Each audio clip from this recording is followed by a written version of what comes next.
On this episode, we had Scott Couchenour. Scott likes to call himself the fourth quarter strategic coach. He is somebody that likes to work with entrepreneurs as they sunset out of their business into their new purpose in life, whether that's retirement, if you want to call it that, or your new endeavors in life. There's a heavy transition when your identity is transitioning and lost between having your own business and then maybe selling it or closing it down. Scott likes to navigate that journey with people. We had a very interesting conversation with him. I'm so glad we talked to him. I think you're going to like this episode. Please like and subscribe. Enjoy the show. Welcome to the Hole in the Wall Business Podcast with Bill and James. I'm James Groves, and along with my business partner, Bill Dement, we want to share our journey as small business owners with you. As owners of Hole in the Wall drywall repair, we will attempt to peel back the curtain of owning a small business in the trade service industry and talk about the many adventures of owning a small business. Hey, Bill. James, good morning. Good morning. 2025 rolls on, huh? Man, I'll tell you what, excited. There is such an energy at Hole in the Wall that this is just going to be a dynamic year. Yeah, as we get into kind of our planning for 2025, it's really kind of crazy to think of all the things that we've done to this point that is ready to launch coming up this year. So It's really exciting. And I love talking to people like our guest today because they have an understanding of the side of the business that most entrepreneurs don't think about until it's kind of too late. Right. And so let me just introduce our guest today. Scott Couchenour is he is a business coach. He's the fourth quarter strategic coach for business owners. And so thank you, Scott, for being here.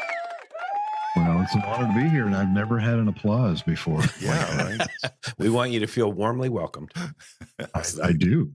And so getting to know you a little bit. I know we were introduced through Ivan and Mariana Pollock. They're also strategic coaches and help business owners and on the podcast at the end of last year. And they saw something in you that basically said, no.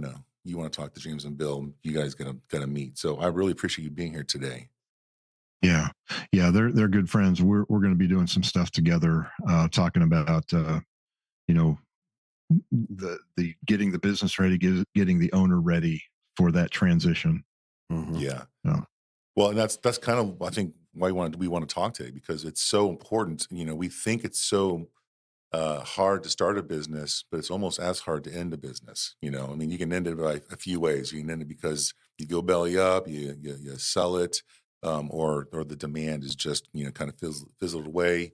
And so tell us a little bit about your specialty and kind of what you bring to the table a little bit, and then I want to go back and talk about your why. Why did you even start this whole process to begin with? I think it's going to be very important. Yeah, sure. So a lot of business owners will understand what a strategic plan is, right? Purpose, vision, mission, strategic initiatives. In a nutshell, that's what I do. I pull all those elements and I apply it to an individual person. Like, what are you going to do post-exit, post-transition? What's that life going to look like? And it's the principle behind that is a belief of mine that we can have a greater impact in our fourth quarter, meaning our 60s, 70s, 80s or so, than all three quarters combined. And that's because at this stage of life, especially a business owner who is selling their business, they will have more resources than ever before. They will have more time than ever before. And they will have wisdom and knowledge from the experience that they have accumulated over decades. And when you combine those three elements with a sense of urgency that comes from facing mortality, that sense of urgency, like I've got to do something, then all they need is a strategy, a recipe for how to go about strategizing that fourth quarter to make that the biggest impact and legacy that they can make. By the time somebody gets to you to talk about a fourth quarter plan, do you find they already have been thinking about it and they're just looking for a sort of a roadmap through, or is that something that you kind of have to open up and unfold for them? Yes. Both then, right? Well, I just want to say briefly, we had somebody on the show and we're talking about an exit at some point. And they're like, no, no, Mhm. no, I don't want to exit. And I think the guy was probably 50. And we're like, Yeah. you don't want to retire at 65? He says, no, I don't have any desire to get out of here at 65. At 70, you don't want to retire? No, no, no. Oh, no. My family, they live long. They're really, at 75 years old, you want to still be doing this? And he's like, because the lights begin to come on then, at some point, you'll just, at 80, at 85, you're going to be too old to do this. Mhm. Yeah, I think that business owners fall on anywhere on a continuum, all the way from I have no clue what I will do, and therefore I'm going to work until my exit is a gurney. And then the other side of the spectrum are those who say, I know exactly what I'm going to do. I'm going to golf every single day the rest of my life. And we all fit in between somewhere in the middle there, right? Right. Um, the the key, a couple of keys about this is, well, first of all, a little perspective. The whole retirement thing, that is a generational thing. The more 30-year-olds, 40-year-olds I talk to, that the term retirement is just so foreign to them. It's more a baby boomer greatest generation concept that came out of the industrial age. If I'm working at an assembly line for 30, 40 years doing the exact same thing, no wonder we would want to get out. No wonder I was just talking about this morning with somebody. This is the reason there were public houses that people stopped on the way home, which are now pubs, just to unwind, because same thing every day for 30, 40 years. We are not in that industrial revolution anymore. And when you combine that with a millennial mindset, which is very powerful in my mind, where not only do they not want to retire, but they may want to build and sell 3, 4, 5 different businesses in their lifetime. So the context, and the whole idea of Social Security, which came in, kind of solidified this retirement age and this concept. But that's beginning to wane, and I think that what's important is there's usually a trigger event that gets people waking up to the idea of an exit Mm-hmm. or some sort of transition. That, I like the word transition a lot better than exit, because there's so much more available when you sell your business or you succeed out to your kids or grandkids or whatever the transition looks like, because that then releases you to experience the fullness of the fourth quarter. Triggering events are things like the first grandchild. If a business owner has been a business owner for 30, 40 years, and all of a sudden this little baby enters their season of life, and they would rather be on the floor playing Legos than the board meeting, the boardroom, there's a kind of misalignment that begins to bubble up. Other triggering events are like diagnosis, a diagnosis of an illness or the death of a loved one. These are things that just kind of break into our normal cadence and say, look, you're not going to live forever. We all have an exit. The question is, what's best for you and what's best for the business? Because there are some owners who are still working in their business and they're like the bad cheese in the refrigerator. They're not doing any good to anybody. I love this concept because, you bring to light. I mean, obviously, I just had my first granddaughter in December after Christmas, Congratulations. and thank you. And so it's definitely changed my perspective just a little bit, because obviously I want to be around a long time. So taking care of my physical health has been really key this Mhm. past year or so, and then moving forward, just making sure I can get on the ground and play Legos. And I want to make sure that I'm financially available to support as much as I need to, or at least be able to give generously to my local church or to people in my life that are in need. And I want to make sure that I have the time available when they're older, which is where our plan here at Hole in the Wall is to kind of stretch this as long as we can, but then find a nice way to say thank you, Hole in the Wall, and leave. And being able to think now about something that's going to happen potentially in 3 to 5 years or 7, 8 years, I think is freeing, because it's almost like when you start looking at your financial budget and you realize, wait a second, I can save money. Wait a second, I can tithe the church, versus put your head in the sand and just kind of go, Well, I hope we're doing okay. And being able to assess this now, and I like your perspective. So even when Yvonne and Marianne are talking about the sale of your company, you're actually talking about beyond the sale of the company. How is your life going to be fulfilled post Right. business? I don't think I'll ever stop doing some sort of business. But the Mhm. retirement is. I see a lot of retired people and they're bored. They're not really retired. They just move their activities to maybe play more pickleball or something, right? Right. So being retired doesn't, because I hope I will always have an income from something. Just maybe more freedom to enjoy it. Right. There's you talk about the concept of moonshine, and it's not what's going through your mind right now. It's not liquid. My wife and I, when we go to the beach, we try to match the moon phase so that when we are on the beach in the evening, we can see the moon shining on the ocean. It's very romantic. We both love that. My wife loves that. The truth is, it's the sun that's shining on the ocean. Because the moon has no properties that give it the ability to emit light. All it's doing is reflecting another source, right? But it's a beautiful scene. The waves lapping, and you can see that moon. There's no such thing as moonshine. The moon, all the moon is doing is reflecting what the sun is generating.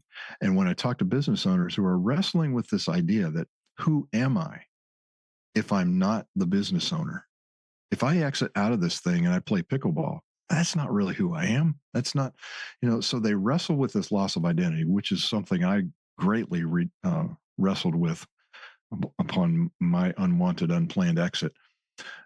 But when I talk to the business owners, I help them to understand that their identity is equal to the sun. Their role as a business owner is a moon in their life. It is the reflection of who they are. It is not the definition of who they are. When they get down on the floor playing with a grandchild, that's another moon. That's that grandchild's experience of their identity. When they're volunteering on a mission trip, that is another moon. We all have multiple moons. They're expressions of who we are, and that's greatly freeing. The strategy that's a part of the post exit life is, what do we replace that business owner moon with that will be tied to the values that you hold very highly, very dearly? What are other expressions that we can make and develop and lean into in that fourth quarter? Do me a favor. Let's take a step back. And you mentioned it just now as kind of your exit, unwanted surprise exit. Let's just rewind a little bit and talk about kind of your past, kind of where, how you found yourself to where you are right now, and some of the lessons you've learned. Sure.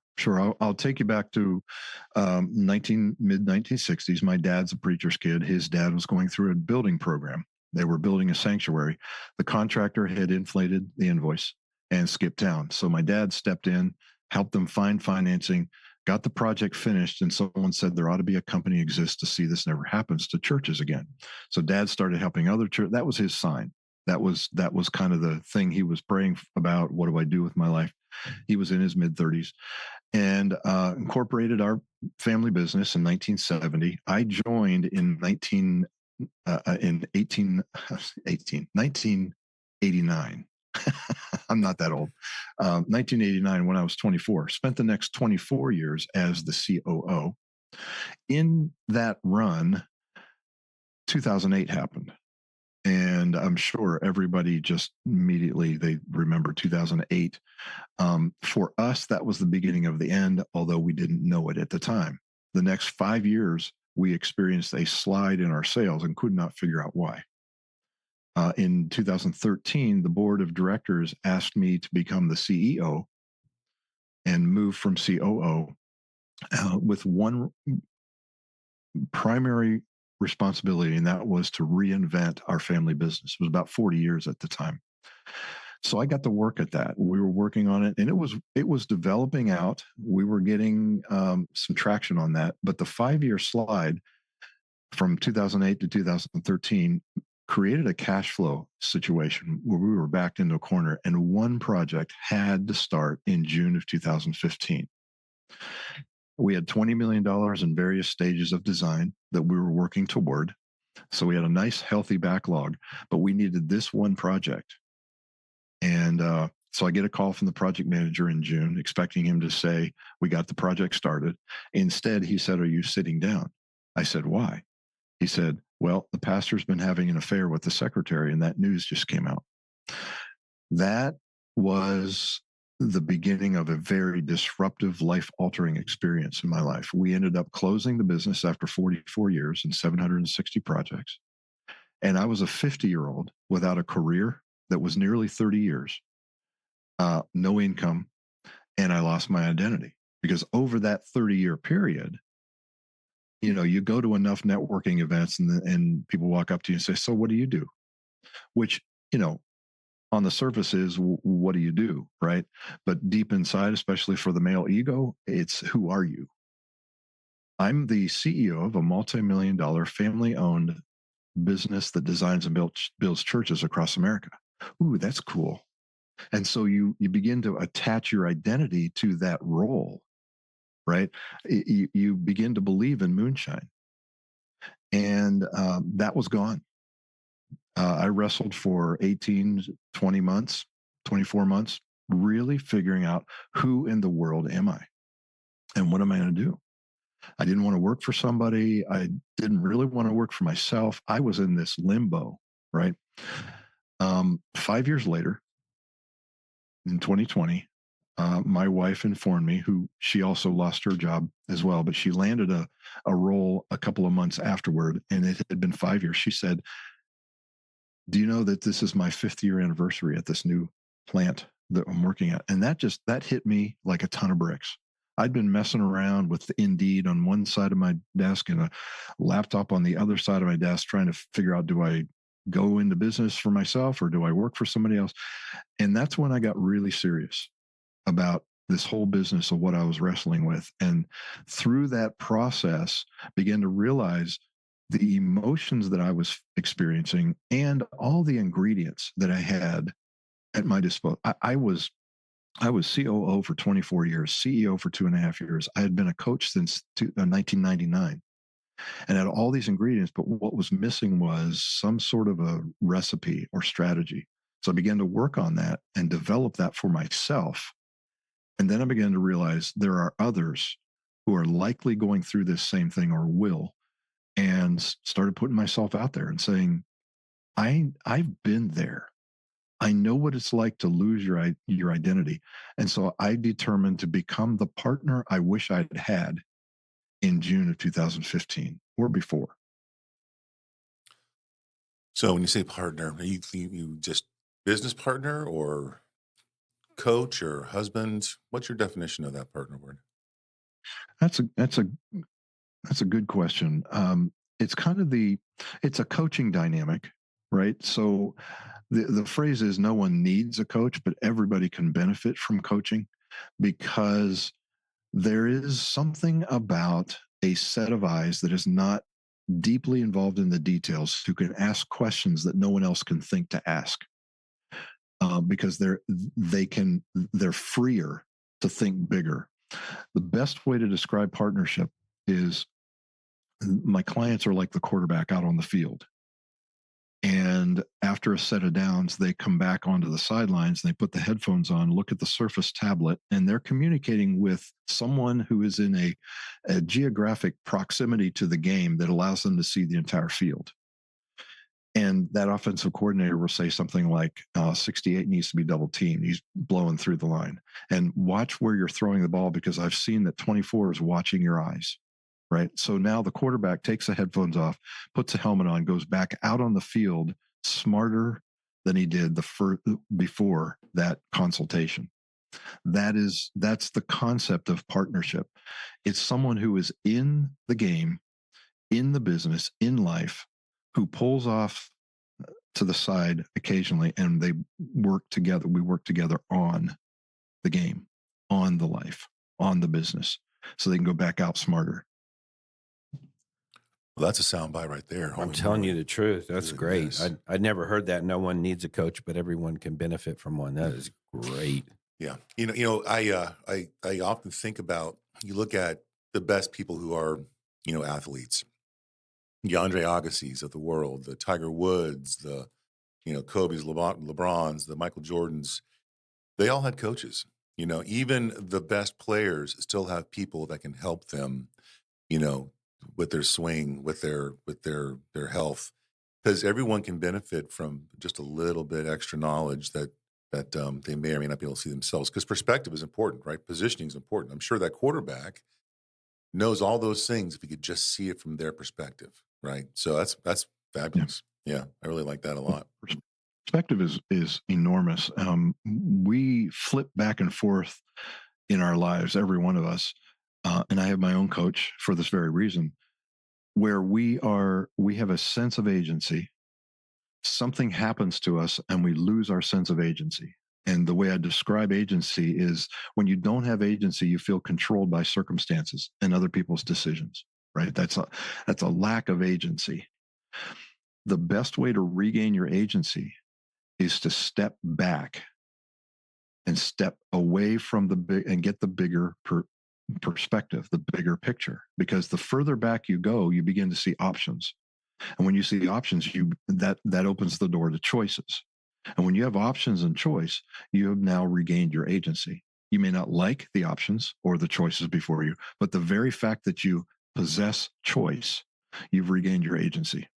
And that's what a coaching relationship, that's what partnership is all about, is periodically regaining your perspective so that you're not victim to a lack of agency. Did you know that there are over 140 million homes in the U.S.? 97% of them have walls and ceilings that are built using drywall. The drywall repair industry is simply enormous, valued at over $13 billion a year. We're hole-in-the-wall drywall repair, and for years we have been perfecting the art of repairing drywall, developing and refining our systems, and strengthening our brand. Our business model is simple, scalable, and easy to learn. We believe it's a real game changer. We are successful drywall repair pros who decided to take our repair business to a higher level, growing both our franchise training and support to industry-leading standards. You'll benefit from our vast experience helping your franchise hit the ground running and achieve success quickly. We'll give you access to our marketing team that has created strategic programs designed to get your phone ringing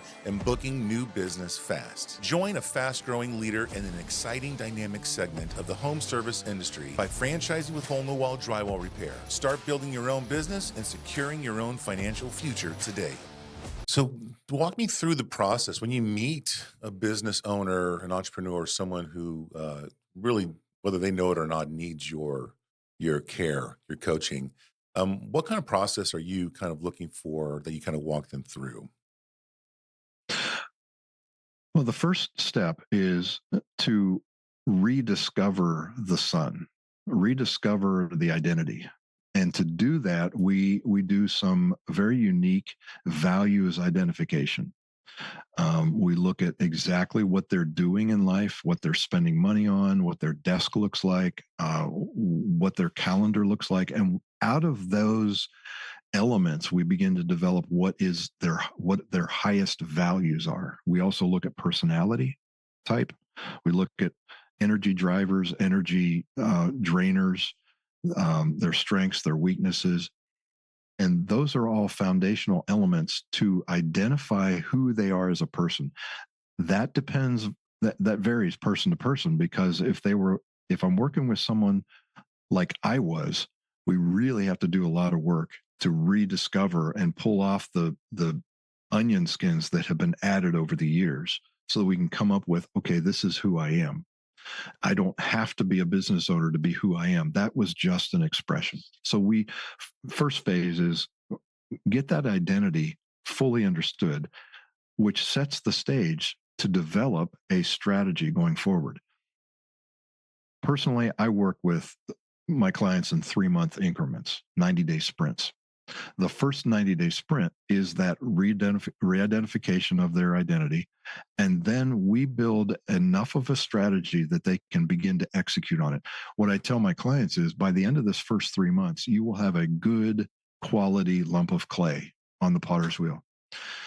The next series of sprints is engaged in shaping that further and further with new knowledge and new execution.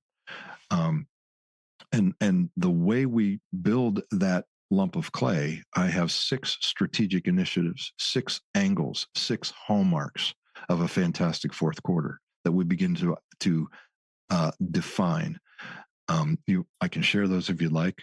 Yeah, please. Actually, I've actually got them on your website because I was hoping we would lead down this path. So, okay, yeah, these become the framework of that strategic plan. The first is, what does it mean for you to be spiritually anchored? And this definition is as unique as every person on the face of the earth is unique. That's the first one. The second one is, what does it mean for you to ideally be physically fit? Right? We all have a lot of problems, but if we don't have our health, we've only got one problem. The third is, what does it mean for me to be relationally rich?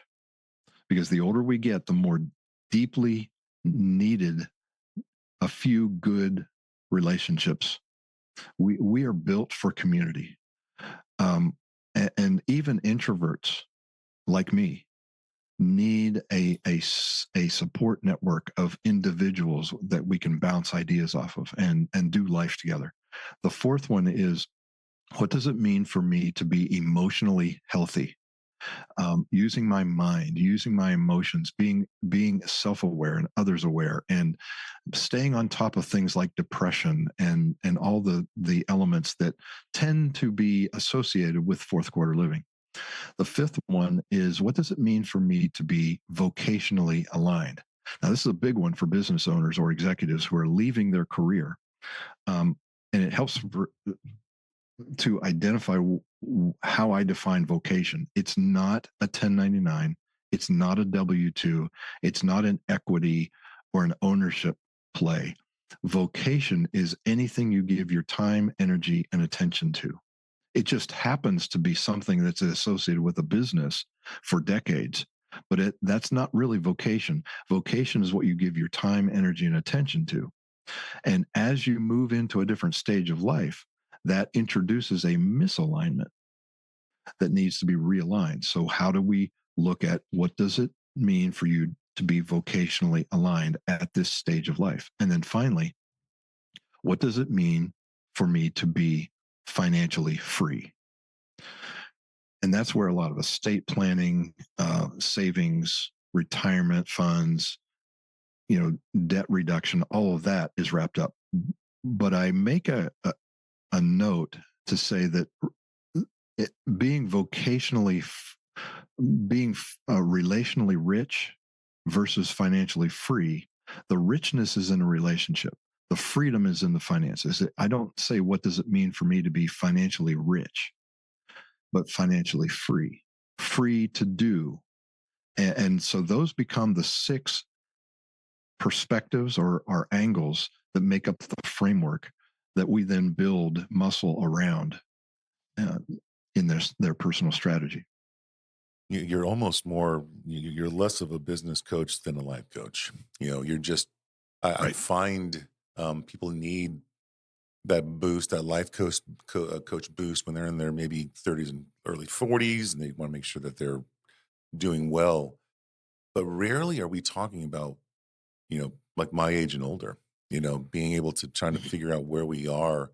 A lot of the things that you outlined in your 6 hallmarks are things that, even Bill and I have been doing just without the structure, Yeah. just trying to figure out how to make sure that we are staying in tuned with our creator and just whatever our spiritual alignment needs to be, with our family, like my wife, making sure we're physically fit. We're going through our fitness journey here at Hole in the Wall. Several of us are just really trying to make sure we are dialed in for longevity health wise. But I Mhm. really like how you've laid it out, because there is a relational richness. There is an identity. My identity for the past 10 plus years has been Hole in the Wall. Bill's identity has been, Hole in the Wall for so long. One day our identity will not be Hole in the Wall. You know, Right. we will always be known as the founders. We'll always be known as the people who launched the Mhm. business. But we have to transition. A lot of the friends that I carry in life are Hole in the Wall based. And so what happens when that season is over? Um, Kind of what I was talking about earlier, that most retired people I know are the most busy people that I know because they find other avenues. I know I said pickleball, but you know, I'm on the board of directors for my father's mission, and finding the ability and the time, the resources to support nonprofits, whatever your passion is, whether it's horses or whether it's prison ministries or whether it's giving back to the children's hospital, to have that sort of focus. But in order to do that, we have to have good relationships. We have to have the freedom, so we don't have to financially have to carry a burden of another job. So we can make the time to go do those things. Uh, so successfully, this process for someone takes, you said, 90-day sprint. So you're giving them 90 days worth of play, and then you're leaving them alone for a bit, and then readdressing down the road. Toward the end of that first 90 days, we are beginning to talk execution, the execution phase. And it's up to clients' decision whether they want to take it from here. I have some clients that will say, "This has been really good. I can take it from here. It's all I needed was enough of a strategy." Other clients and many, and I'll be honest, most of them are saying, "I'd like to renew." And because life is going to throw things at us. This is the thing. There are three things you can count on. You can count on death, you can count on taxes, and you can count on the ups and downs of life. Whether you're living by default or living by design, you're going to go through ups and downs. Living by default, however, all you're doing is living those ups and downs. Imagine a sine wave at the bottom of a sheet of paper. That's the sum total of your life. After 10 years, And 20 how years, you're gonna look exhausting, back. right? Right. Right. And there's no overall strategy. It's just going through life. You're somehow getting through the bad times and you're enjoying the good times.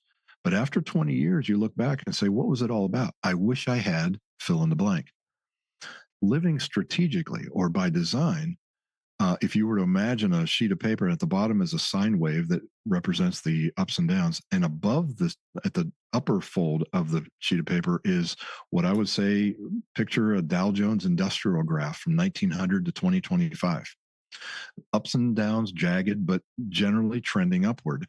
That represents a person's strategy and it transcends the ups and downs. And not only that, you can leverage the ups and downs as you're working on a relationally rich strategic initiative and something happens in life. How can you use that to propel you to an even more relational richness? So you actually use the ups and downs of life to your advantage. Mm. And there's a big difference between living by default versus living by design.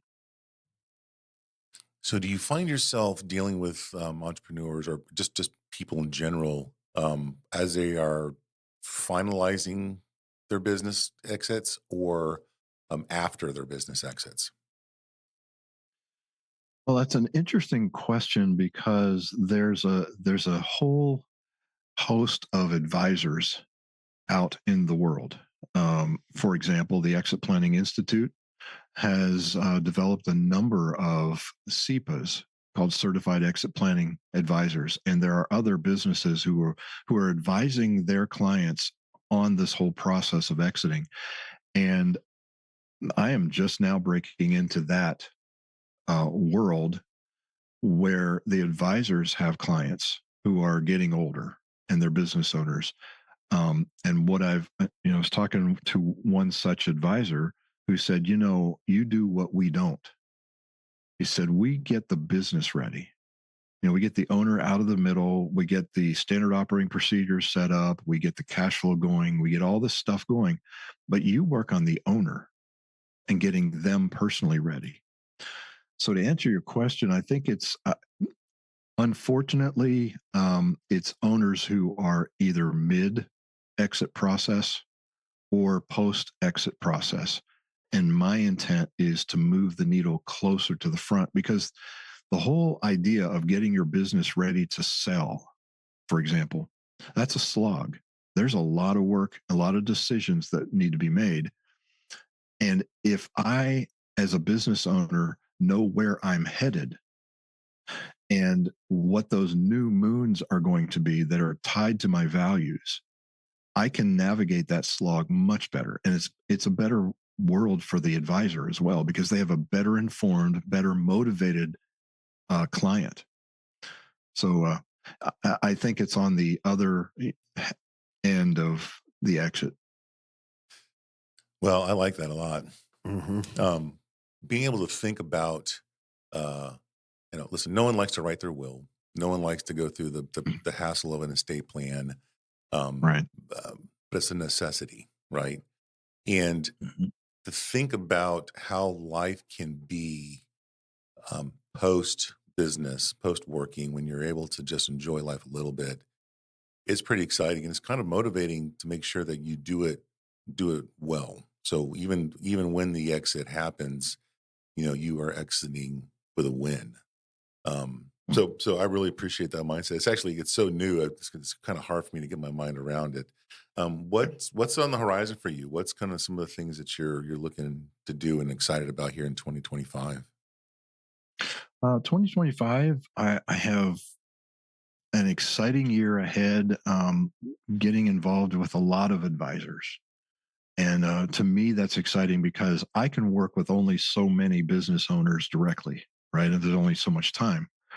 But if I can work with a couple of advisors who are then able to work with multiple business owners, it's a one to many sort of thing. It's more of a legacy kind of thing. If I can instill the things I've learned into the advising process, then that's a legacy play for me. And I have a tremendous opportunity to get into that this year. I've written what I call a workbooklet called Life by Design. Very small thing, but it's 65 pages or so. But it's book one of a series of about 7 books that I'm working on. So I'll be working on book 2 and 3 this year. The first book that's already out is just the overall foundations that I talked about, and then the 6 hallmarks. The next one is all about the spiritual anchored hallmark, and we talk about that. So it'll be when it's all done, you'll have a set of books, little booklets that I'm designing that on purpose to be instantly actionable without a lot of fluff, because that's the way I like to read. That's the way I like, get to the bottom line. Just tell me what is it that's really important and salient, and only add stories and commentary where it's necessary to give perspective. Yeah, from a guy who gets most of their data in short spurts, I appreciate that. Yeah. That type of writing. Don't talk about what you're going to talk about. Don't tell me about what you're going to tell me about. Just tell me. Yeah, I'm an ops guy. Get right down to the point. Scott, how can people get a hold of you? How can people learn a little bit more about you and maybe engage you? Yeah, the servingstrong.com is full of information there.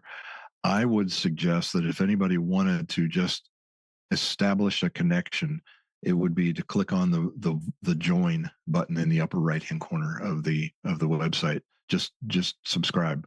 You can unsubscribe at any time, and I don't overwhelm. What I normally do is a weekly newsletter that is anything related to the supporting of living life by design. Mm-hmm. Great. So yeah, servestrong.com, and then Serving. Serving. Thank you. Servingstrong.com. And I'll put the link in the liner notes too. So wonderful. Well, Sure. Scott, is there any other words of wisdom you have before we let you go? There's one thing I would say to anybody who can employ this, can start doing this the moment they stop listening to this podcast episode.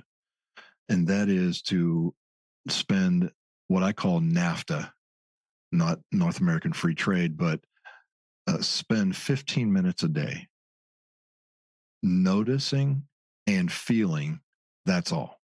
That's what NAFTA stands for. Just notice and feel. That's all.